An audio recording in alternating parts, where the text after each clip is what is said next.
Portal Citerior, una ventana abierta al debate de ideas, pensamientos, reflexiones críticas que se abren a una discusión abierta en un marco de respeto, tolerancia y altura de miras en una perspectiva laicista, progresista, meliorista y de irrestricta observancia y resguardo por los derechos humanos.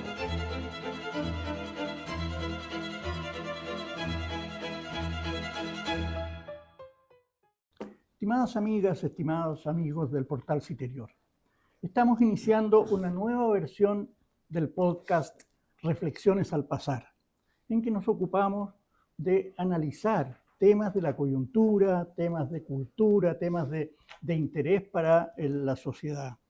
Mi nombre es Enrique Contreras, soy periodista. Como panelista estable, el profesor Carlos Ursúa Stricker, académico de larga trayectoria. Y nuestro invitado de hoy es el profesor Luis Rivero Cornejo, educador, economista y ex rector de la Universidad de Chile. La razón por la cual hoy contamos con el privilegio de su presencia es porque nuestro interés es analizar la historia, la tradición y el presente y ojalá también el futuro de la Universidad de Chile, principal plantel universitario de la República, entidad que al parecer estaría experimentando también aquello que definiera tan magistralmente hace casi 200 años Enrique McKeever, diciendo que la República está sufriendo una crisis moral. Se trata de reflexionar, como decimos, sobre el presente y pasado de la Universidad de Chile y por lo tanto, para comenzar, quisiera pedirle al profesor Luis Rivero que nos ilustre su opinión respecto del rol que la Universidad de Chile debe o debería cumplir en el sistema de educación superior de nuestro país, donde coexisten universidades estatales, universidades públicas, estatales y públicas, y también varias, tal vez numerosas, universidades privadas. Muy bien. Muchas gracias por la invitación. Yo creo que el sistema universitario chileno tiene una gran cualidad que es la diversidad. Una diversidad de instituciones, diversidad de miradas, diversidad de especializaciones formativas, ¿no es cierto?, especialmente. Y, sin embargo, digamos, esta diversidad tiene un liderazgo muy claro que es el de la Universidad de Chile. Eso se ha mantenido durante 170 años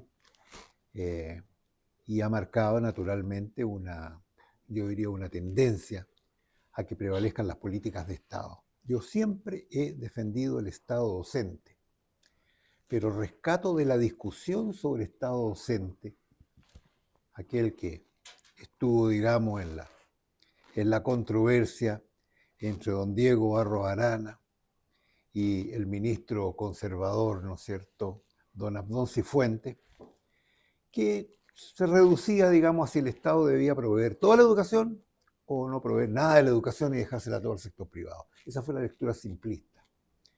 Pero lo que quedó de eso es que el Estado tenía que tener una política, un desarrollo que tuviese injerencia en el sistema y que permaneciera entonces como un piso para el sistema. Eso es lo que ha sido el sistema de la Universidad de Chile, hoy día el sistema de universidades estatales. Y yo creo que es una gran cualidad, porque no cabe ninguna duda de que la Universidad de Chile sigue manteniendo los más altos estándares. Podemos discutir si es la número 1 o la otra es la número 2, o la número 1, dependerá, digamos, de las miradas que se den sobre esto. Pero yo creo que la universidad ha sido capaz de mantener este liderazgo, especialmente en materia de ciencia y tecnología. De eso tampoco cabe ninguna duda y es destacado internacionalmente. Y creo yo que en gran medida es por las políticas de Estado. No esta versión simplista de que el Estado ponga la plata, sino que el Estado pone líneas de desarrollo, pone estándares que hay que alcanzar. Hoy día tenemos un sistema de acreditación que garantiza de alguna manera que el sistema, ¿no es cierto?, las universidades evolucionen y maduren en torno a ciertos objetivos centrales. No cabe ninguna duda de que el sistema universitario ha mejorado notablemente desde los años 80 o 90, en que cualquiera que arrendaba una casa podía poner una universidad. Al día de hoy, digamos que hay un sistema creíble, aceptable y aceptado, ¿no es cierto?, que le brinda solidez y credibilidad al sistema universitario. Y en eso la Universidad de Chile es naturalmente un actor de primera importancia. Y yo la destaco también porque a nivel latinoamericano es quizás la universidad pública que tiene un mayor liderazgo, ¿no?, dentro de su contexto. Naturalmente. Pero eso, profesor Rivero, si miramos el último informe de Shanghái, Sí, la Universidad de Chile va a estar entre las 400 de las sí, 2.500, pero tenemos a la Universidad de San Pablo y a la Universidad de Buenos sin Aires duda, entre las primeras 100. sin duda. Y curiosamente, tanto la Universidad de San Pablo como la Universidad de Buenos Aires tienen 15 años anteriores o 20 años No, anteriores sin a la duda. fundación de la Universidad de Chile. ¿Qué ha pasado? ¿Por qué nosotros no podemos llegar ¿Por qué a no ese podemos nivel? estar en Siendo las buen 100? nivel, siendo Bueno. buen nivel, por supuesto. Pero ¿por qué no podemos dar ese salto? Mira, yo creo que ahí incide varias cosas que tienen que ver con política, política educativa. Nuestro país subinvierte en ciencia y tecnología, subinvierte en investigación y desarrollo, y eso impide que podamos competir con el resto del sistema. Ahora, es notable, sin embargo, de que en estos rankings de las universidades latinoamericanas son 11 las que están en los primeros lugares, digamos, del ranking de Shanghái, que es uno de los más prestigiosos, y dentro de esas 11 hay 2 chilenas, ¿no? Y creo que son 8 actualmente, digamos, brasileras, y Sí, la Universidad de Buenos Aires. exactamente. Entonces, digamos, un grupo bien selecto, y yo creo que estos otros países le han puesto más plata al sistema, ¿no? Y han permitido, por lo tanto, tener una universidad, ¿no es cierto?, bastante madura. Ahora, las universidades argentinas en general son buenas, pero la Universidad de Buenos Aires tiene además la tradición, ¿no es cierto?, y una larga trayectoria en materia de investigación. Exactamente. Bueno, y lo mismo las universidades brasileras, no solo Sao Paulo, también Minas Gerais, por ejemplo, universidades de primer nivel, o la Universidad Nacional Autónoma de México, la UNAM, ¿no es cierto?, que también está en estos rankings. Pero yo creo que nosotros hemos fallado en eso, o sea, no hemos puesto suficientes recursos para el desarrollo de la universidad. Ahora, yo nunca he alegado porque la Universidad de Chile le den más plata, porque ese no es así simplista el problema, sino que haya mejores políticas, ¿no?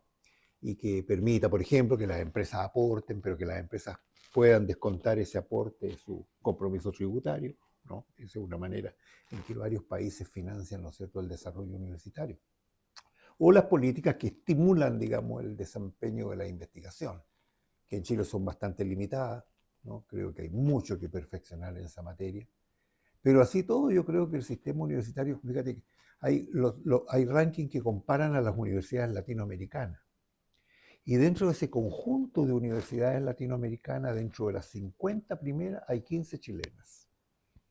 Y aquí hay que destacar universidades privadas, varias están, ¿no?, privadas, están, y desde luego las privadas del Consejo de Rectores que también están ahí. De manera que yo creo que el sistema universitario chileno es bastante maduro, ¿no? Y eso en gran medida es porque tiene una columna vertebral, que es la Universidad de Chile. Perdón, y respecto del financiamiento también, ¿cómo considera la política de la gratuidad universal? ¿Ha cumplido su objetivo en circunstancias que se dice que no necesariamente ha aumentado la cobertura? ¿Cuál cree usted que sería una fórmula ideal de financiamiento? Algo, no sé, o algo que esté en uso en otras universidades del mundo, que sea un ejemplo más eficiente de financiamiento. Mira, yo creo en los sistemas de gratuidad focalizados naturalmente en los segmentos, ¿no es cierto?, que mostrando las competencias no tienen, digamos, la posibilidad de estudiar en base a su propio bolsillo. O sea, me parece a mí que es una política acertada. La manera como se implementa la política está sujeta a debate, porque a las universidades se les fija un arancel de referencia para poder dar la plata de los estudiantes, y ese arancel de referencia es bastante mezquino. Está bastante más bajo Y por que lo tanto, digamos, el costo real. desfinancia a las Claro. universidades, claro. Un estudiante de medicina en la universidad, obviamente que cuesta mucho más que el arancel de referencia. ¿Y quién pone la diferencia? Bueno, la misma universidad. ¿Y de dónde la saca? Bueno, tendrá que ver de dónde la saca. Pero ahí hay un problema. Yo creo aquí ha habido una buena declaración, me parece a mí que va en la línea correcta, gratuidad para los grupos más desventajados, pero la manera en que eso se pone en práctica en la universidad, sin castigar además a la universidad, porque un estudiante con gratuidad que se va porque fracasa en la universidad, bueno, la universidad es la que tiene que pagar el costo, ¿no es cierto?, que estuvo asociado a ese estudiante. A mí me parece una regla injusta, ¿no? Pero yendo un poquito más profundo, nosotros no podemos tener una buena política de gratuidad si no igualamos condiciones y calidad del sistema de educación media. Hoy día un estudiante que viene de un colegio, de una comuna pobre, puede llegar a la universidad, pero está desventajado absolutamente para poder transcurrir dentro de la universidad. Y la regla lo que trata de hacer es forzar a que la universidad permita que ese alumno se gradúe. Y eso nos está creando un grave problema en el sistema, ¿no? Porque uno se da cuenta que tiene que sacrificar calidad para poder aumentar, digamos, este criterio de equidad. Entonces, esto no se ha discutido suficientemente. Yo he alegado mucho, además, de que en Chile no existe un diálogo entre la universidad y la educación media. No hay ni un diálogo. Y ese diálogo es necesario, ¿no es cierto?, para ver el tema, ¿no es cierto?, del ajuste de calificación. No puede ser que en las universidades el primer año de la universidad se transforme en un quinto año medio. Eso es lo que hacemos. Tratamos de enseñarle a los chicos cómo deben estudiar, o sea, cómo deben escribir y leer, le enseñamos matemáticas básicas, cosas que deben venir del colegio, ¿no? Y entonces ahí yo creo que tenemos una crisis que se viene arrastrando hace tiempo. Y a mí me parece que las políticas que se han puesto en práctica para enfrentar esa crisis han sido totalmente inapropiadas, incluyendo naturalmente, ¿no es cierto?, el eliminar la selección de los colegios emblemáticos. A mí me parece que eso fue una mala señal que yo creo de que eso podía haberse enfrentado de otra Bueno, manera. eso de la selección, yo que tengo experiencia a nivel de enseñanza secundaria también es una cuestión que vale la pena analizarla con mayor atención, porque muchas veces se acusó a estos liceos emblemáticos, y particularmente al Instituto Nacional, de desgrasar, ese era el término que ocupaban, ¿no? Sí. Descremar. Descremar, Sí, que me parece sí, muy sí. inadecuado, Sí. favoreciendo a un segmento de estudiantes con respecto al resto de la población. Así es. Ahora, Pero yo ahí tengo una gran discrepancia. Este es un tema que discutí en la época con la presidenta y el ministro de Educación.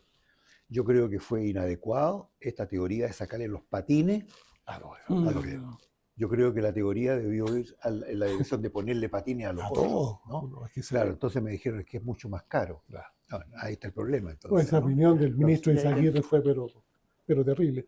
Yo quisiera, profesor Rivero, llevarlo a la siguiente coyuntura. El fracaso de la educación pública en Chile, fundamentalmente a nivel básico y secundario, Sí. en desmedro de la antigua idea del liceo público, que fue tan importante en el desarrollo y la movilidad social durante prácticamente todo el siglo, gran parte del siglo XX. Así es. Bueno, esa crisis donde el colegio, los liceos emblemáticos, en el que incluso usted estudió, el Liceo Luis Amunátegui, yo estudié en el Liceo Valentín Letelier, nuestro director Paulino Ramírez también estudió en el Luis Amunátegui, bueno, y tantos otros. Estudió en la aplicación. Aplicación. Bueno, esta crisis que enfrentan estos establecimientos, donde el Instituto Nacional tenía 4.400 estudiantes hace 5 años y ahora tiene 3.000. Bueno, ¿no le estaremos en peligro de que le pase a la universidad pública una situación parecida a lo que ha afectado a estos establecimientos emblemáticos? ¿Cómo lo ve usted ahí? Claro que hay un riesgo en esa dirección, digamos, en ese contexto. Lo que ha pasado con los colegios es la desatención del punto de vista de la política pública y del financiamiento. Y eso proviene de una mirada que don Enrique McKeever destacó mucho, digamos, en esta carta de principios del siglo XX, que es esta mirada cortoplacista de nuestros políticos. Y por lo tanto, ¿no es cierto?, muy preocupado de que cuadren las cifras, pero sin mirar, ¿no es cierto?, qué es lo que implica ese encuadre para el desarrollo futuro de la educación. Yo creo que ahí hay una falla fundamental, que no se ha corregido. Y cuando se trata de corregir, por ejemplo, creando estos nuevos servicios locales de educación, en realidad eso no tiene nada que ver con calidad. Con suerte podrá mejorar la gestión, pero esas son las reformas educacionales que hemos implementado en los últimos años. Tratar de enfocar el tema de la gestión, pero no el tema de la calidad. El tema de la calidad requiere ver qué estamos enseñando a los chicos. Segundo, tiene que ver con quién le estamos enseñando y la formación de profesores en el país.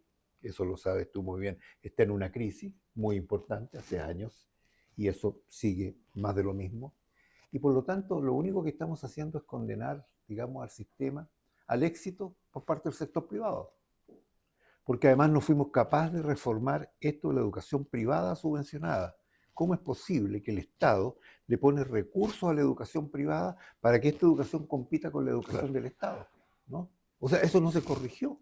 Y yo creo que ameritaba una corrección, que ahora a lo mejor es muy tarde para poder hacerla, pero creo que aquí hay un diseño de política que es el equivocado, ¿no? Y en ese sentido, digamos, mi dedo acusador es sobre el Ministerio de Educación, digamos, y su mirada, que está más bien centrada en el corto plazo. Muchas veces he escuchado de jóvenes que quieren entrar a la universidad que buscan ya a estas alturas, cuando sus padres pueden pagarlo, por supuesto, universidades privadas, porque de partida sienten que en la Universidad de Chile o en la Universidad de Santiago van a tener huelgas y por lo tanto van a tener menos clases y por lo tanto su formación no va a ser la que ellos quisieran. Ese es un fenómeno que realmente también es causante. Se da también en los liceos secundarios también, justamente. Así es. Es lo que estás planteando. Claro. Justamente, la pérdida de confianza en el conflictividad. sistema, producto de que los padres quieren que los niños vayan realmente a un establecimiento donde estudien. y donde salgan bien formados, Claro. se transformen en profesionales exitosos. O sea, esa es la línea que desafortunadamente no se cumple siempre, pero sí la Universidad de Chile logra de alguna manera, en función de su prestigio, mantener un cierto nivel. Pero el tema es qué sigue para adelante. Tenemos, por ejemplo, otro tema como el famoso CAE. ¿Qué solución podría tener el CAE en estos momentos? Bueno, esa fue una discusión que tuve mucho tiempo con el exministro Vitar, que fue el que armó esto, y es cierto, digamos, había que hacer algo porque no había ninguna ayuda más allá del Fondo Solidario de Crédito Universitario, y que era una fuente permanente de conflicto, digamos, por la parte de los estudiantes. El CAE, claro, hace mucho sentido. Yo le presto, usted estudia y cuando salga usted me paga. Me parece a mí una regla justa, pero este negocio se le pasó a los bancos. Y entonces se puso además una regla de que los bancos debían, ¿no es cierto?, pasarle al Estado aquella cartera incobrable. Y entonces el Estado tiene que hacer un cheque a los bancos todos los años por esta cartera incobrable que en definitiva tiene que ver con el sistema, ¿no es cierto? Sí, pues, Entonces, eso es una barbaridad. Entonces yo creo que hay que suprimir el CAE, terminar con eso y tener un sistema de préstamo universitario que hay que implementarlo, como yo lo dije hace años atrás, a través de la Corfo, ¿no? O a través de, no sé, habrá el Ministerio de Ciencia y Tecnología o cualquier entidad. Pero a mí me parece que eso, el CAE, no funciona. Simplemente, digamos, es muy injusto y además que es una fuente del hoyo fiscal que estamos lidiando permanentemente con él. Estimados amigos, vamos a suspender un minutito esta conversación para ir a buscar un café, ir a buscar un vaso de agua y poder tener más ánimo para seguir una segunda parte donde entraremos en temas tal vez un poco más conflictivos o complejos de analizar. Hasta un ratito más, amigos. Portal Citerior. Una ventana abierta al debate de ideas, pensamientos, reflexiones críticas que se abren a una discusión abierta en un marco de respeto, tolerancia y altura de miras en una perspectiva laicista, progresista, meliorista y de irrestricta observancia y resguardo por los derechos humanos.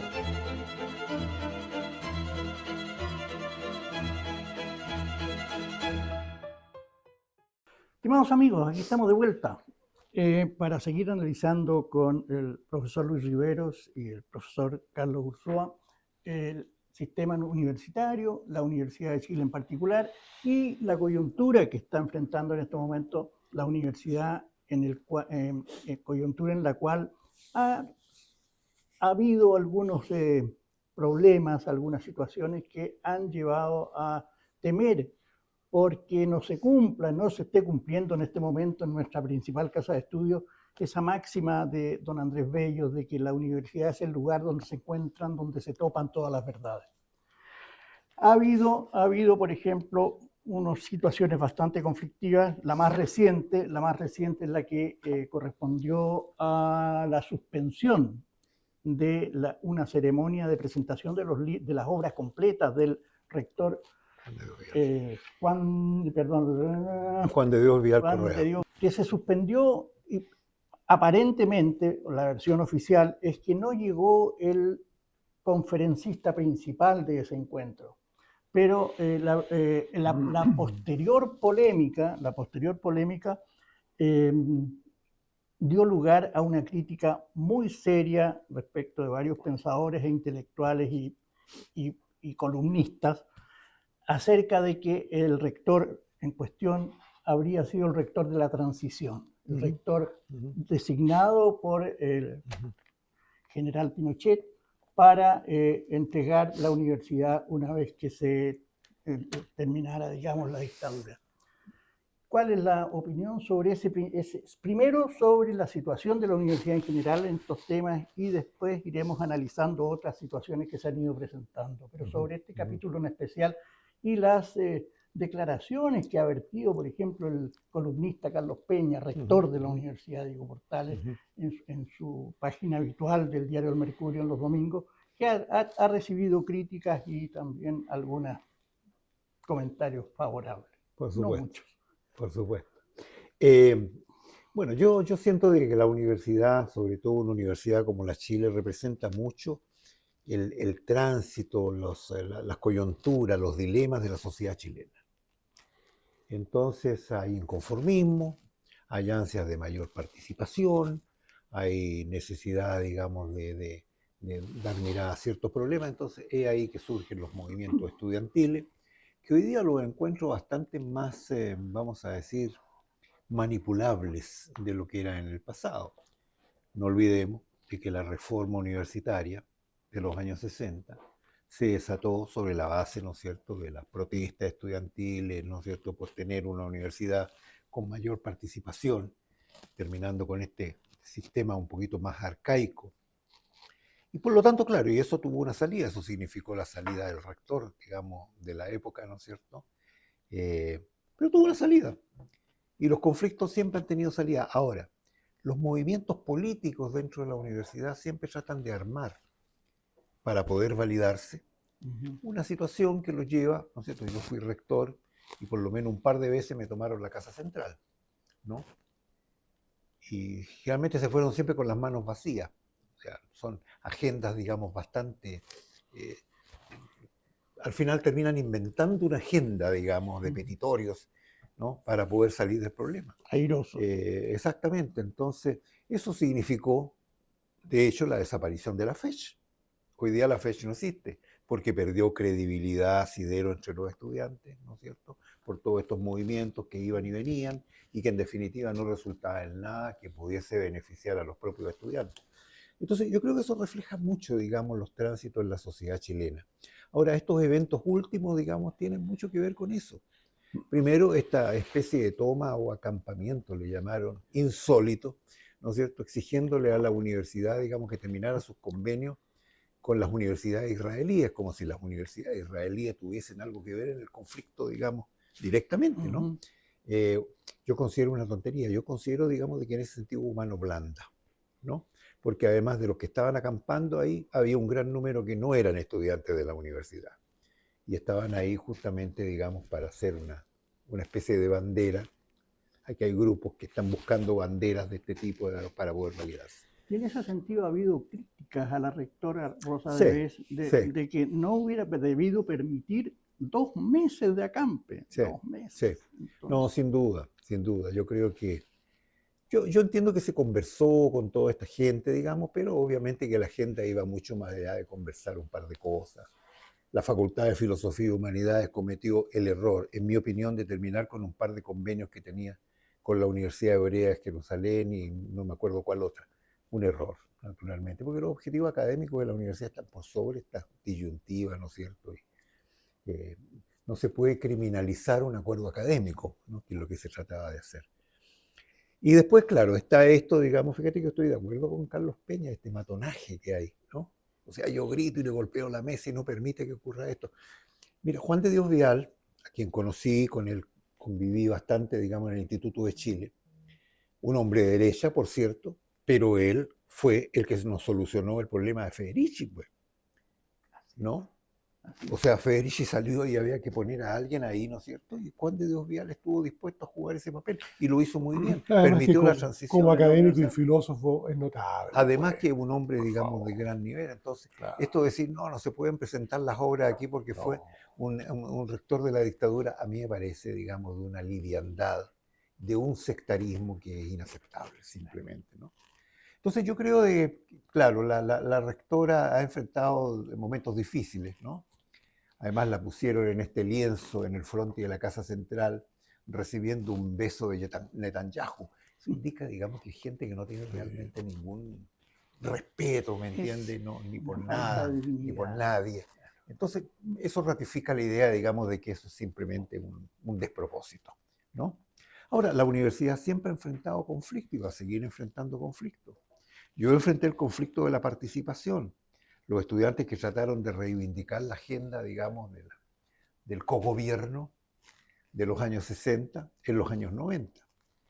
Bueno, y eso lo abordamos, digamos, porque la universidad entonces dijo, bueno, perfecto, vamos a discutir nuevos estatutos, y en esos nuevos estatutos se creó un senado universitario, donde participan los estudiantes y donde se discuten las políticas. Y eso puso, digamos, simplemente una tapa a este reclamo, digamos, que eventualmente iba a conducir a más conflictos.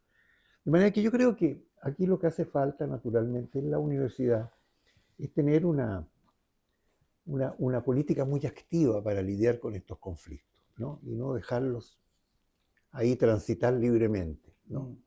Y ahora es notable porque si tú llevas este mismo tema a la Facultad de Ingeniería, a la Facultad de Medicina, a la Facultad de Economía y Negocios, o sea, es otra universidad. Otro mundo. Es otro mundo. Cada facultad es una universidad. Sí, tenemos pero 18 esta facultades más un instituto. Claro, esta conflictividad está radicada más que nada donde están las carreras de Ciencias Sociales y Humanidades, ¿no? El campus Juan Gómez Milla, ¿no? Entonces, claro, hay que tener una política, yo diría, preferencial de diálogo con los estudiantes de ese campo. Pero en ingeniería están en otra, como se dice. Pero ¿no? una vez que ya los alumnos han tomado una determinación de tomarse un espacio de la universidad y pretender quedarse ahí todo lo que sea necesario, durante mucho tiempo hubo una discusión sobre si era permisible sacar a esos estudiantes utilizando para ello la fuerza pública. Ese es un tema que en este gobierno parece no existe, sencillamente no se ha adoptado, y al parecer la rectora también está de acuerdo con eso. No, sí, yo entiendo, digamos, estas son las típicas situaciones del conflicto, ¿no? Pero es distinto cuando una toma, una protesta de este tipo está de alguna manera respaldada por una organización estudiantil a cuando viene de un grupo de gente que tú no sabes realmente a quién representa, ¿no? Así es, porque también tuvimos una funa a la ministra de Ucrania, sí, que venía a dar una conferencia, y resulta que no, la verdad que ¿quién protestaba? O sea, unos protestan en favor de Palestina, otros protestan en contra de Ucrania, la verdad es difícil entender cuando hay una... Así es. Pero independientemente de estas coyunturas que existen, profesor Rivero, desde hace 50 años que estamos viendo tomas, retomas, y donde es muy difícil a veces el diálogo con los distintos grupos de interés, porque se van cambiando entre ellos y cambian la agenda. Pero esto, así todo, el sistema se ha desarrollado. Pero yo quisiera llevarlo, que tiene que ver con la crisis que podría afectar a la Universidad de Chile y al sistema de educación superior en su conjunto. Es quién decide las políticas de desarrollo de la Universidad de Chile. ¿Tiene la suficiente autonomía en estos momentos para definir cuál es la incidencia que puede tener esta casa de estudio histórica en el desarrollo del país? O, por otro lado, el Ministerio de Educación o el Consejo de Rectores, instrumentalizando sus posturas, pudieran interferir en la autonomía de la Universidad de Chile? No, yo creo que no. En la Universidad de Chile, digamos, esto está radicado en el Senado, que recibe los proyectos, ¿no es cierto?, desde el Consejo Universitario, el Consejo de los Decanos, y por lo tanto ahí hay una interacción, que es la comunidad universitaria, que define para dónde tiene que ir la universidad, ¿no? Y eso generalmente son discusiones que a veces, digamos, son bastante álgidas, pero se encuentra un camino, ¿ah? Pero ahí yo quiero llevarlo un poquito a un terreno más directo. Es probable, yo mirando un poco la historia de los últimos rectores de la Universidad de Chile, es probable que el último rector que fue académico, propiamente tal, investigador, pero que también que tuvo que asumir un rol político, fue usted, profesor Rivero, en la Universidad de Chile, porque tuvo que negociar con el gobierno, tuvo que negociar con el Parlamento los estatutos, ¿no es cierto? Toda esta idea del nuevo Senado, ese tipo de situaciones. Actualmente, los rectores que han venido posteriormente, yo diría que no han jugado un rol político fundamentalmente en la definición de política de desarrollo del país, Sí. ¿no? Entonces, y se suma a esto el hecho de que el profesor Carlos Peña, el rector de la Universidad Diego Portales, ha señalado que los rectores actualmente parecieran ser más gerentes que académicos. ¿Cómo lo ve usted? Sí. Así que yo me recuerdo del comentario que me hizo mi antecesor en la universidad, el doctor Lavados, que me dijo que la condición necesaria para ser rector era saber contabilidad, porque era la única forma de poder, ¿no es cierto?, manejar el tema las financiero. situaciones, claro. Yo, claro, efectivamente, la universidad yo creo que ha perdido este espíritu fundacional de su preocupación central en materia de política pública. Y ha perdido, por lo tanto, su liderazgo en el sistema universitario para enfocar los temas de política pública. No hay que olvidar que Andrés Bello, en el discurso fundacional de la Universidad de Chile, se dedicó a repasar qué debía hacer cada facultad y reseñó los problemas del país. Y por eso, porque él quería hacer una gran diferencia. No olvidemos que la Universidad de Chile es sucesora de una universidad colonial. Sí. Y la diferencia estaba en que esta Universidad de Chile era una universidad nacional, preocupada entonces de los temas de país, que no era la preocupación de esta universidad antecesora, que era, claro, muy elegante en sus reflexiones sobre los temas filosóficos y valóricos. Pero Bello dijo que hay que atender los temas del país. Y de repente se nos ha olvidado eso, ¿no? De repente lo recuperamos, ¿no es cierto? Yo sé que se hace un gran esfuerzo en la investigación científica para que efectivamente abordar los temas que son prioritarios del país. Pero a mí me parece que ahí es donde, ¿no es cierto?, hemos fallado. ¿Perdón? En el diálogo con la política pública y en el requerimiento de un tratamiento, ¿no es cierto?, que sea concordante desde el punto de vista de la política pública para la universidad. Durante mucho tiempo la Universidad de Chile fue una universidad nacional, tal como lo acaba de decir, no solo desde el punto de vista de su rol, de lo que aspiraba a ser, sino que también desde el punto de vista geográfico. Era una universidad que estaba presente en prácticamente todo el territorio de la República. ¿Considera adecuada la medida que se tomó de dividirla y transformarla en universidades regionales? Sí, fíjate. Yo considero que esa fue una medida acertada, digamos. Claro, se hizo en malos tiempos, ¿no? Pero es imposible tener una universidad que se gestione desde Santiago para todo el país, por decirlo así, ¿no? Ya en la época existían estos problemas, ¿no es cierto?, que había que reponer un vidrio en el Instituto Profesional de Osorno. Y eso tenía que venir acá a Santiago para que lo discutiera la vicerrectoría de no sé qué. Obviamente que eso no funcionaba, ¿no? Entonces a mí me parece, y obviamente creo que ha sido un experimento exitoso en realidad, al final del día. Claro, los militares lo implementaron además para restarle poder a la Universidad de Chile, pero al final del día, fíjate, uno mira la experiencia de la Universidad de Tarapacá, por ejemplo, de la Universidad de la Frontera en Temuco, ¿no?, de la Universidad de Talca. Hoy son experimentos muy exitosos desde el punto de vista universitario, ¿no? Bueno, y en Valparaíso también tenemos. Desde luego, ¿no?, la Universidad de Valparaíso. Claro. Entonces yo creo que desde ese punto de vista fue una medida a lo mejor implementada con mala intención, pero que en definitiva resultó en algo positivo para el país y para el sistema universitario. Y el futuro, muy cortito. ¿Qué espera del futuro de la universidad para terminar esta conversación, profesor Rivero? Bueno, yo espero que la universidad pueda consolidar mejor sus áreas débiles. Y áreas débiles son las áreas de la ciencia social y las humanidades, ¿no? Claro, porque tienen menos recursos, porque la política pública las auxilia menos. La Facultad de Ingeniería, cuando quiere desarrollar un proyecto, bueno, obtiene los recursos nacionales o internacionales para llevar adelante ese proyecto. Por eso la Facultad de Ingeniería ahora está estudiando, digamos, cómo lanza un satélite, digamos, para cuestiones climáticas. Claro, pues, sí está muy bien, ¿no? Y yo siento que hay una gran dispersión en materia, ¿no es cierto?, de calidad y de financiamiento a través de la universidad.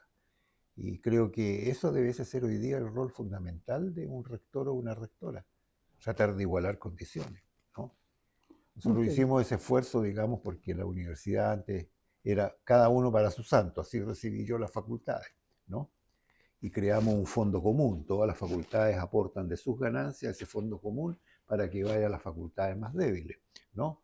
Y así pudimos construir, por ejemplo, un edificio para la Escuela de Periodismo que funcionaba en un ex local de la CNI cuando yo asumí la rectoría. Sí, eso ¿no? fue lamentable. Entonces, bueno, pero yo creo, digamos, de que en esta línea hay mucho que hacer en la universidad, digamos. Muchas gracias, profesor. Muchas gracias, Rivero. profesor Muchas Rivero. gracias, profesor Carlos Suárez. Amigos, amigas, esta ha sido una nueva conversación grata, intensa, tal vez un poco árida por el tema que estábamos tratando, pero interesante de todas maneras. Hasta la próxima, amigos, y nos veremos en una nueva conversación de estas reflexiones al pasar. Muchas gracias. Hasta luego.